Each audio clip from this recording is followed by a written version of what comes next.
Bonjour tout le monde, bienvenue au troisième webinaire Les Viva, les prix pour les événements responsables présentés par l'Auto-Québec et Recyc Québec. On a décidé de faire des webinaires cet été. Donc, on commence tout doucement le troisième webinaire. Vous êtes déjà plusieurs en ligne. Merci d'être là. Merci d'être là avec nous aujourd'hui. Donc, bienvenue. Ce webinaire-là, en fait, ces webinaires-là ont vraiment été organisés pour rendre des contenus disponibles. Le premier webinaire, on a eu donc le Cirque du Soleil, Mathieu, qui nous a parlé de son expérience à lui, donc depuis plus d'un an, là, qui a adopté des pratiques responsables. Pour le deuxième webinaire, on a eu le Centre Phi, qui est un lieu d'accueil d'événements. Ils reçoivent beaucoup d'événements. Ils ont décidé de mettre en place des mesures responsables pour accueillir ces événements-là. Aujourd'hui, c'est tout autre chose, vous allez voir. Qui je suis? Moi, je m'appelle Caroline Voyer, je travaille pour le Conseil québécois des événements éco-responsables. J'adore travailler avec les événements, trouver des solutions avec eux, avec les gens, les équipes de ces événements-là. Donc, depuis plusieurs années maintenant. Et puis, j'ai la chance aussi de travailler sur le concours Les Viva depuis plusieurs années. Ces webinaires-là, on les fait grâce à l'appui donc de nos partenaires en général, mais surtout l'Auto-Québec, donc qui appuie les Viva depuis 8 ans et qui appuie l'organisation de ces webinaires-là. C'est qui le Conseil québécois des événements éco-responsables? Je voulais prendre quelques instants pour vous en parler. Donc, le Conseil, c'est une organisation, un organisme sans but lucratif qui essaie d'encourager, d'appuyer l'organisation d'événements éco-responsables à travers toute la province du Québec. Et donc, c'est à travers une équipe, évidemment, de personnes qui se sont spécialisées en événementiel et qui peuvent sensibiliser, former, accompagner, classifier les événements avec la norme du Bureau de normalisation du Québec. On en a plusieurs présentement. Donc, il y a des membres de l'équipe qui sont sur la route, même aujourd'hui. Qu'est-ce qu'on fait aussi? On a un site web. Je vous encourage à les consulter. Il y a des ressources, plein de références gratuites. Donc, allez vous informer là-dessus. Je ne veux pas oublier de dire aujourd'hui, n'hésitez pas à poser des questions pendant le webinaire. Vraiment, on va tenter d'y répondre, notre invitée Marie-Claude et moi. Et donc, sans plus tarder, je vais inviter Marie-Claude. C'est la première fois qu'on fait ça à distance et donc, on va se passer la parole. Vous allez voir, on va intervenir à tour de rôle. Donc, est-ce que Marie-Claude est là? Oui. Marie-Claude, tu dois enlever ton... Oui, bien sûr, je suis là. Génial. Peux-tu te présenter, s'il te plaît? Peux-tu nous dire qui tu es? Oups, là, on te voit moins bien. Voilà. Là, c'est... Donc, Marie-Claude, peux-tu te présenter, s'il te plaît? Nous, on se connaît depuis plus de 10 ans, je pense. Oui, effectivement.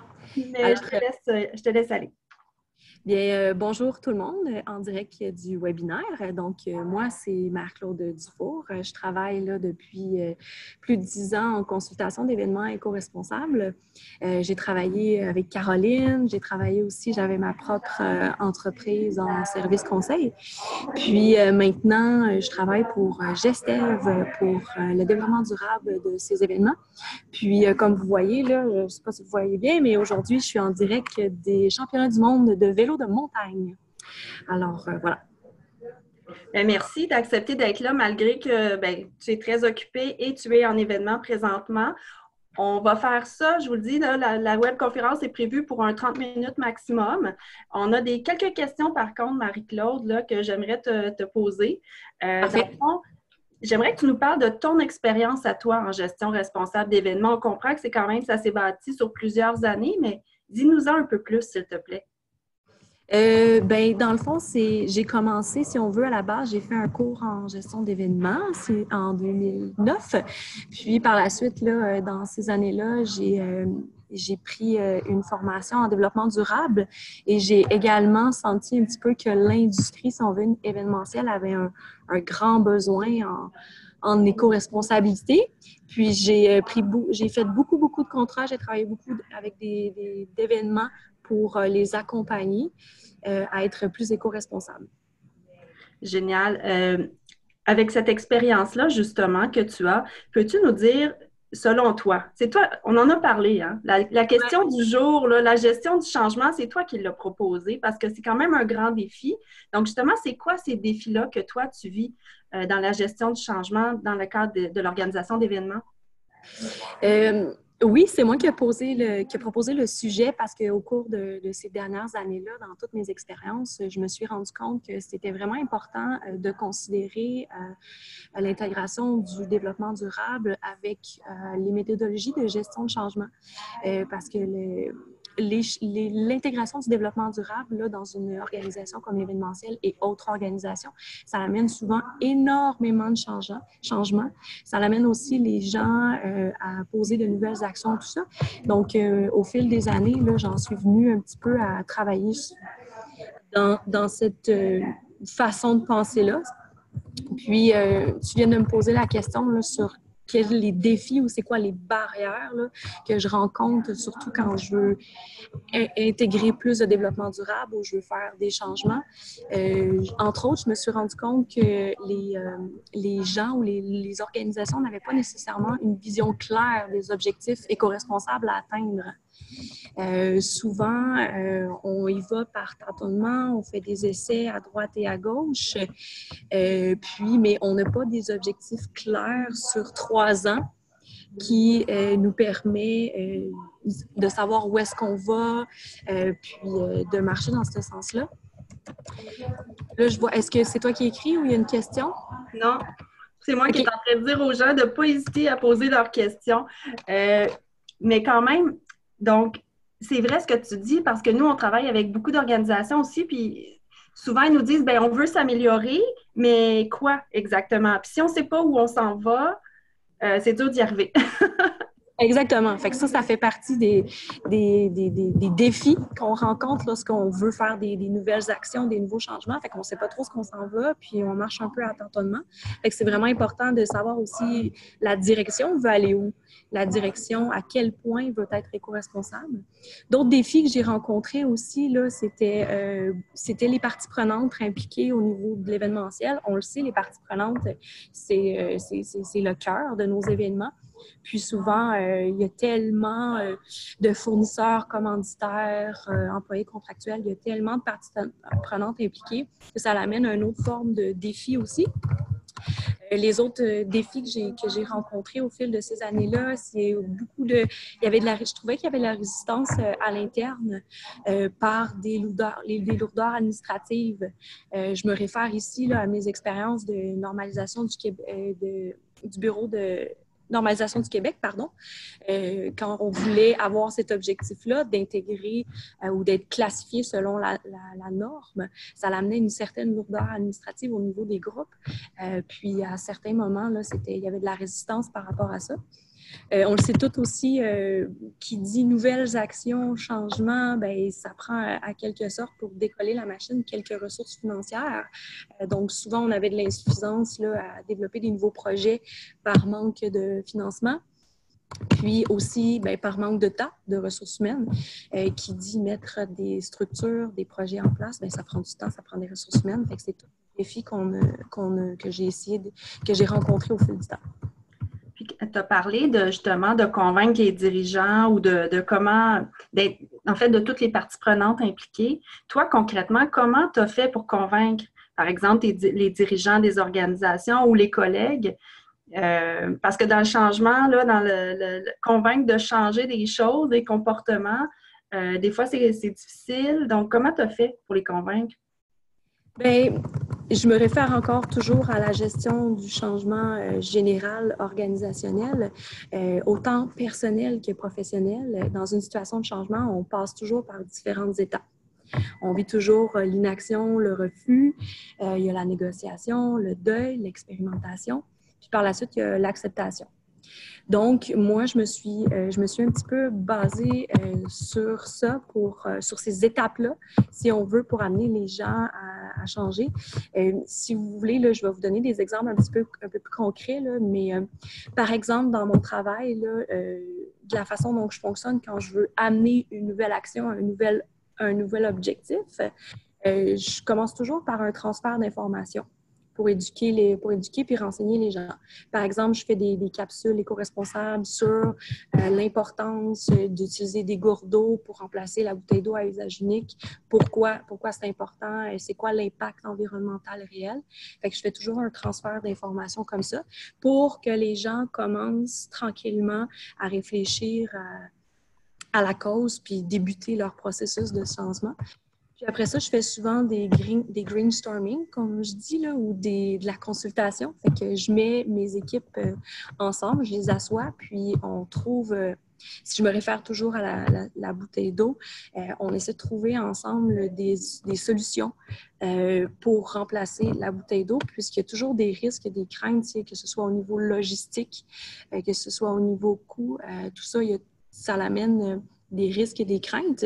Donc, je prends toujours le temps d'asseoir mes parties impliquées, puis on brainstorm ensemble, puis surtout, je les écoute beaucoup. Je demande l'ouverture, puis je les écoute à savoir c'est quoi leur crainte. Juste par curiosité, ouais. Dans le cas de la bouteille d'eau dont tu parles, tu dois avoir un exemple bien précis en tête. La solution, est-ce que toi, tu l'avais déjà ou est venue vraiment du groupe ou...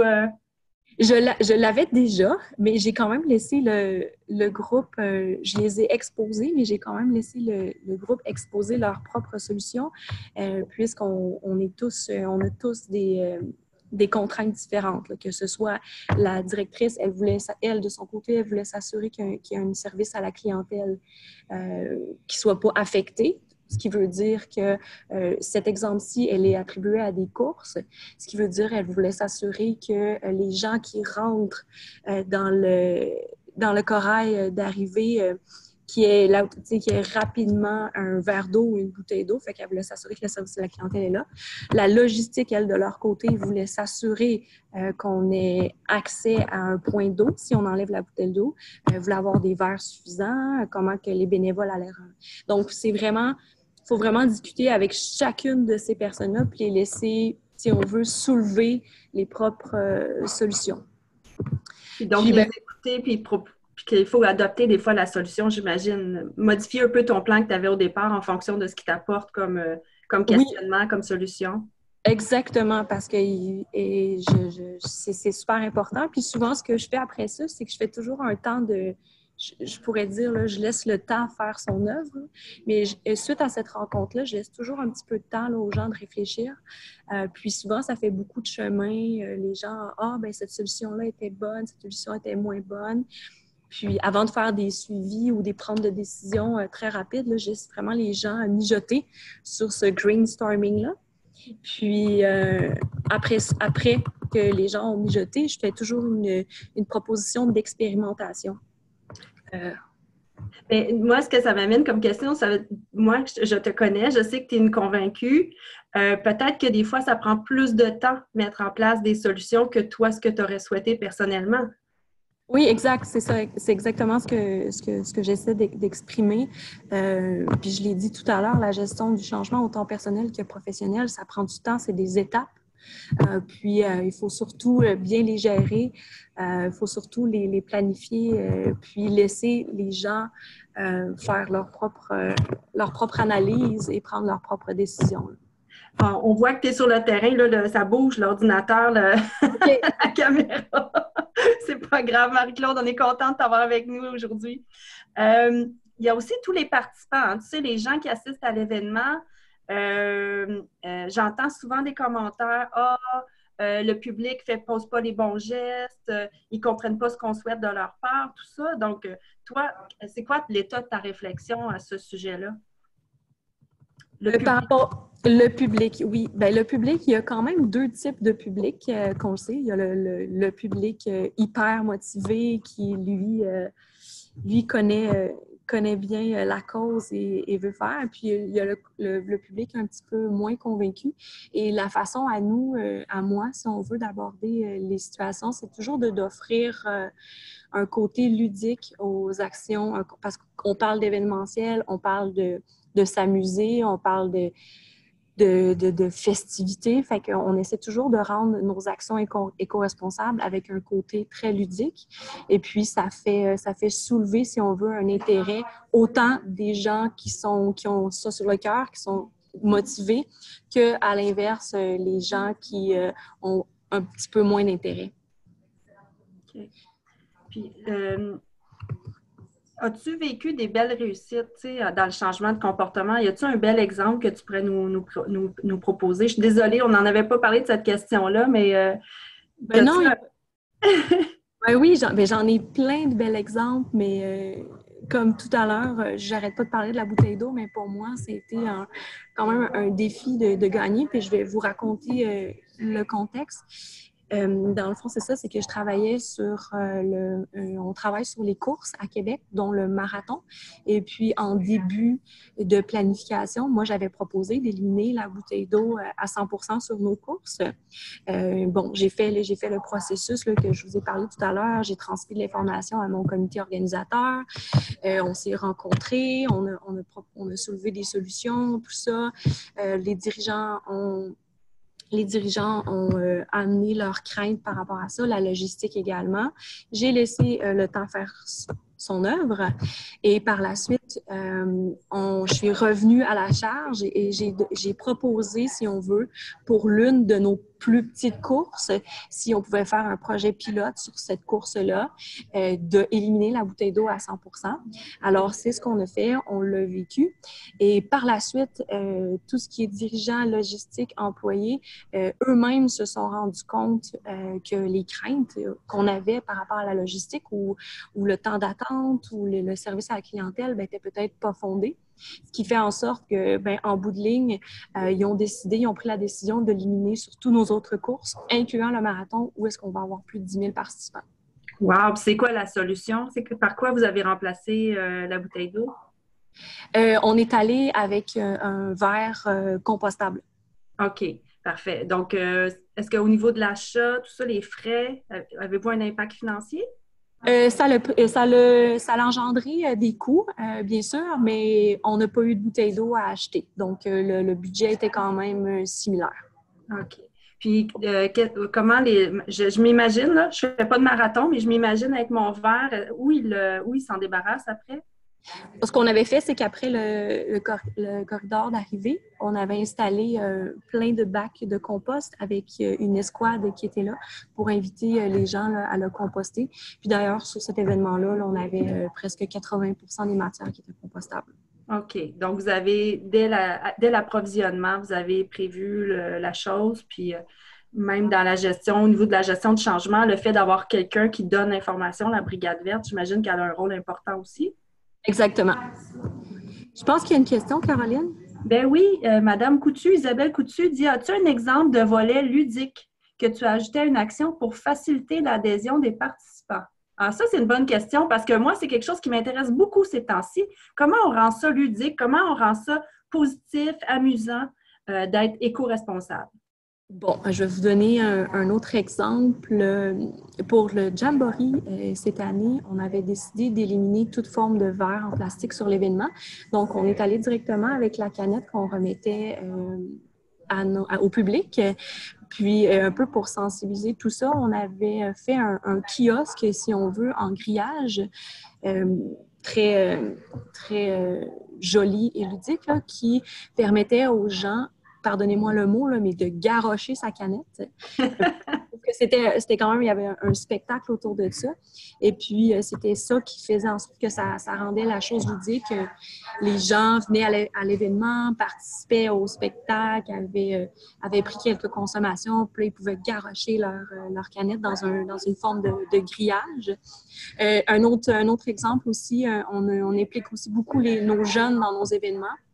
Alors, on avait fait venir, bien sûr, il existe, mais on avait fait venir Rocky de Pat' Patrouille, donc le chien recycleur, où on avait fait venir le chien recycleur qui parlait du recyclage aux jeunes. Bien sûr, ça a suscité un fort intérêt par rapport à Rocky et bien sûr, nous, on pouvait intégrer là, notre action de recyclage à l'intérieur de ça.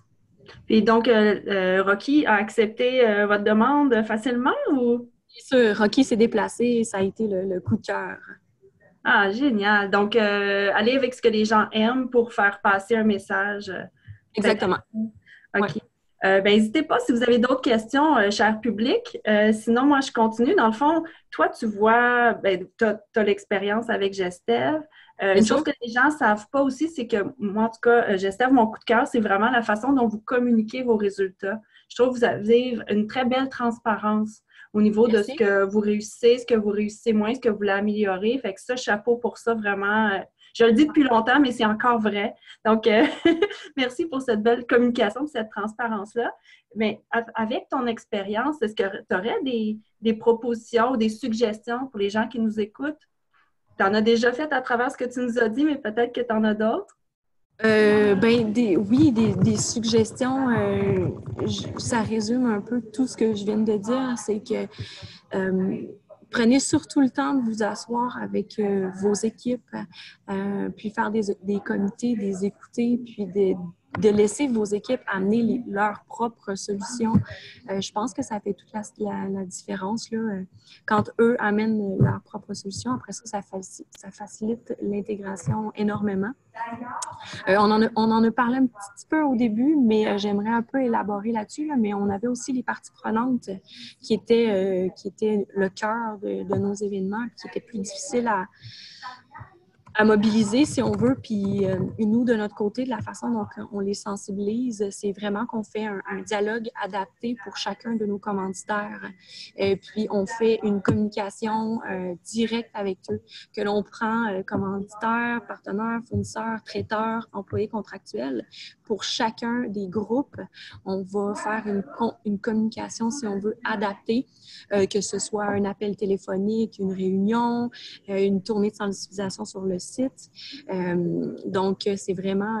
les parties prenantes aussi, là, sont vraiment à considérer. Là. C'est aussi une suggestion que je pourrais faire.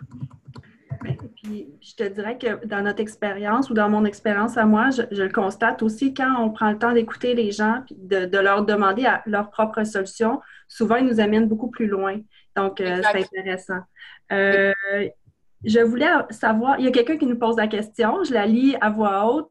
Je voulais savoir pour les solutions, hormis les suggestions des équipes et des parties prenantes, faites-vous également des études sur place pendant les événements pour définir des solutions? Intéressant comme question. Oui, c'est super intéressant comme question. C'est sûr qu'on accumule une tonne de données et de chiffres pendant l'événement. Puis, mais on fait toujours des évaluations. Entre autres, si je peux reprendre l'idée de la bouteille d'eau, quand on avait décidé finalement de tout mettre ça en place, on a mis après ça dans nos sondages, que ce soit dans notre post-mortem, dans notre sondage auprès du public, si on veut leur pouls de cette solution-là qu'on avait apportée. Puis parfois, ça fait émerger d'autres solutions, ça fait émerger aussi d'autres idées qu'on n'avait pas pensées. Fait que c'est notre façon un petit peu d'évaluer sur le terrain, là, s'il y a d'autres solutions. Fait que c'est vraiment d'être à l'écoute de notre public, de le sonder, c'est super important. Et aussi en tant que conseillère, quand on a l'appui ou plus qu'on a de public qui va dire à notre comité organisateur « Hey, moi, j'aimerais ça, avoir ça » ou « Moi, je vous propose ça pour être plus éco-responsable », c'est vraiment un gros argument pour tout ce qui est direction. Oui, hein? Ouais. Il y a un événement ce printemps que je nommerai pas où les commentaires du public, les commentaires d'amélioration portaient presque tous sur un aspect. C'était parce que dans l'événement, c'était un événement zéro bouteille d'eau. Ouais. Et puis sur scène, imagine-toi, les conférenciers avaient des bouteilles d'eau à usage unique. Et puis donc, le public, au niveau des commentaires, ça a beaucoup, beaucoup ressorti, tu sais, de dire, ben là, c'est pas cohérent, tout ça. Donc, notre public est beaucoup plus à l'affût, beaucoup plus conscient de toutes ces questions-là, principalement la bouteille d'eau, là, puis la paille, c'est des symboles, mais quand même, moi, je retiens la question. Je vais essayer de faire un test, en tout cas, dans les prochains événements avec lesquels je travaille pour solliciter des suggestions du public. Ça m'intrigue de voir si on aurait parce que souvent, le public, ce qu'on nous dit dans les sondages, je ne sais pas toi, Marc-Claude, mais souvent, c'est « Ah, j'avais pas remarqué ce qu'il y avait déjà en place. » Ils sont comme pas dans l'état d'esprit de faire ce genre de suggestions-là, mais on va le faire. On va le faire pour voir. On va le faire. Ouais, ben oui, j'aime beaucoup, beaucoup l'idée. Il y a une nouvelle question. Oui. Avez-vous déjà sondé vos participants avant l'événement afin d'avoir des suggestions de solutions pour rendre l'événement plus éco-responsable? Peut-être sous forme de concours. Excellente idée. Peut-être qu'avant ou après l'événement, idéalement, peut-être qu'on aurait les gens auraient plus le temps d'y penser puis nous faire des bonnes suggestions. Donc, Nous, on le fait dans un cas en particulier. Encore une fois, je me réfère à nos courses. C'est qu'on est en train d'évaluer la possibilité pour l'an prochain d'offrir l'option du chandail ou non. Puisque moi, mon travail à moi, c'est de réduire le chandail. Avant de mettre l'action en place, dans nos sondages de cette année, on pose la question à notre public. Est-ce que vous voudriez, dans un premier temps, qu'on élimine le chandail? Si oui, sinon. Si oui, quelles seraient les solutions de remplacement ou qu'est-ce que vous aimeriez? Puisqu'on le sait quand même, là, le chandail, pour eux, si on veut, c'est un petit amenities, c'est un petit plus-value. Donc, on pose cette question-là là, dans nos sondages. ben, en tout cas, moi, je suis très curieuse, Marc-Claude, de voir ce qu'ils vont répondre. Le temps est presque déjà écoulé. Ce que je te propose, Marie-Claude, c'est que si on a d'autres questions, là, je vois une autre question qui est là, on va voir si on a le temps d'y répondre, mais s'il y a d'autres questions qui me sont acheminées et qu'on n'a pas le temps d'y répondre ou d'autres qui me seraient acheminées dans les prochaines heures, on va publier le webinaire sur le site web du Conseil québécois des événements éco-responsables, puis on pourra écrire tes réponses si tu as le temps dans toutes tes tâches, là, de pouvoir apporter des réponses par écrit. On pourra ajouter ça. Sinon, ben, je vais juste dire un merci là, à tout le monde qui était présent. Est-ce qu'on a le temps pour répondre à la question? On parle de bouteilles d'eau et de chandail. Quels sont d'autres exemples que vous avez mis en place? Ah, il y en a beaucoup. Je vais me référer aux chance ici. Là. Dans le fond, ce que je suis vraiment fière, ce que j'ai réussi cette année avec les championnats du monde de vélo de montagne, c'est que j'ai réduit presque pas juste les bouteilles d'eau, mais tout ce qui est consommation, si on veut, alimentaire. J'ai réduit presque à 90% l'utilisation du plastique ou valorisé. Entre autres, pour tout ce qui est organisation bénévole, j'ai intégré la vaisselle compostable. Et par la suite, pour la zone food truck, on le sait là, que c'est souvent une zone qui génère énormément de déchets. Pour éliminer le plastique, on a mis une station de vaisselle réutilisable. Donc, wow. Donc, nous-mêmes, on loue de la vaisselle qu'on l'on prend et que l'on donne à nos food trucks pour qu'eux l'utilisent avec une belle station identifiée. Là. Fait que ça a été ma belle action.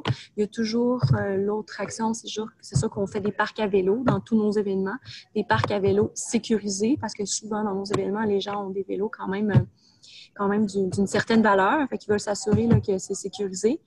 Fait qu'on met des parcs à vélo, dont on en a 2 ici sur le site. Et bien sûr, plein d'autres actions. Ah ben écoute, super. Moi, j'aurais tellement de questions. Ta vaisselle durable, est-ce que c'est de la vaisselle en porcelaine ou c'est de la vaisselle plus résistante? Comment vous la lavez? En porcelaine, c'est un fournisseur externe, donc la vaisselle repart sale vers le fournisseur. C'est lui qui s'occupe de la laver. Puis, cette décision-là aussi, dans le processus qu'on a parlé aujourd'hui, dans le processus du changement, cette décision-là aussi avait été refusée à la base, puisque c'était quand même un projet, la vaisselle en porcelaine dans les food trucks. Puis, à force de travailler avec mon équipe, j'ai proposé une zone très contrôlée, avec des horaires contrôlés, pour vivre une première expérience et j'espère qu'on va tous se rendre compte que ça fonctionne bien puis que l'année prochaine, ça sera partout. Mais c'est de cette façon-là que j'ai emmené l'action. Hey, wow, bravo! Écoute, on pourrait parler encore longtemps, mais on va arrêter pour l'instant. Marie-Claude, j'espère que tu pourras être avec nous à l'événement Les Viva le 28 octobre. Donc, si on a des gens là, en ligne qui aimeraient te poser des questions en direct. Je me croise les doigts que tu puisses être là puis leur répondre en vrai. Mais sinon, sinon, merci beaucoup d'avoir été là. Merci à tout le monde qui a écouté en direct. Ça va être disponible en différé également. Oui, ça va être disponible, le webinaire en différé sur le site du Conseil. On va faire une publication sur les réseaux sociaux pour informer tout le monde quand ce sera disponible. Donc, merci beaucoup, Marie-Claude. Merci tout le monde. Merci. Et puis, on se reparle dans 2 semaines. Il y a un autre webinaire. Ce prochain-là, c'est avec Judith Portier Design. Donc, c'est une firme qui a décidé de prendre vraiment un virage en 2018 et à partir de 2019, beaucoup en tout cas, je ne vous parle pas tout de suite de ce qu'ils font, là, mais beaucoup de nouveaux gestes avec un engagement là, très précis qu'ils ont pris. Et donc, on recevra Judith dans 2 semaines. Merci beaucoup, Marc-Claude. Merci tout le monde. Bonne fin de journée. À bientôt. Merci. Bye.